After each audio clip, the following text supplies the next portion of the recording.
there needed to be, certain things discovered.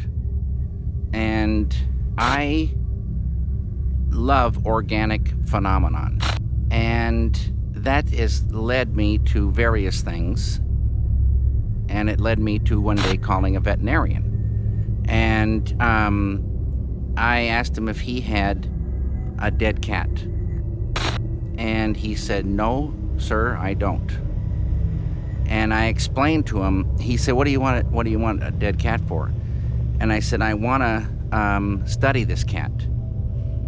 And so something, he at first pegged me for a total nutcake, and then something caught him, and he took my number.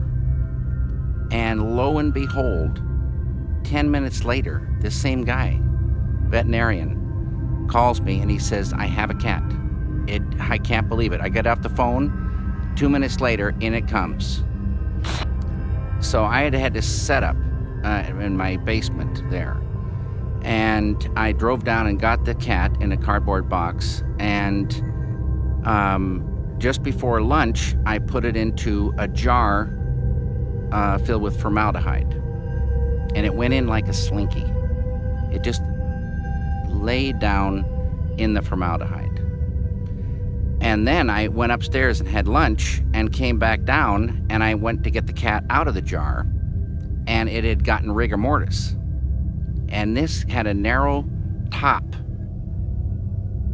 It was like trying to pull a steel cat out of a glass jar. And so I finally got this thing out of there. And I went to work getting inside this cat. And when I opened up the inside, it was unbelievable. The organs inside the cat were brilliant colors. And as soon as the air got to the organs, the color just started draining out right before your eyes. Just draining away before your eyes. There was a narrow tank coming up out of the ground, and it was surrounded by a donut of water. But just down at the bottom of the water, there was tar. Who knows how thick it was? And tar preserves things. And the cat, it served many purposes. But I lowered this cat in there, and then about a year later came back and pulled the wire, and the cat came out, impregnated with tar. And I laid the cat down on the ground and came back another year later, and it was a perfect marriage of cat and earth.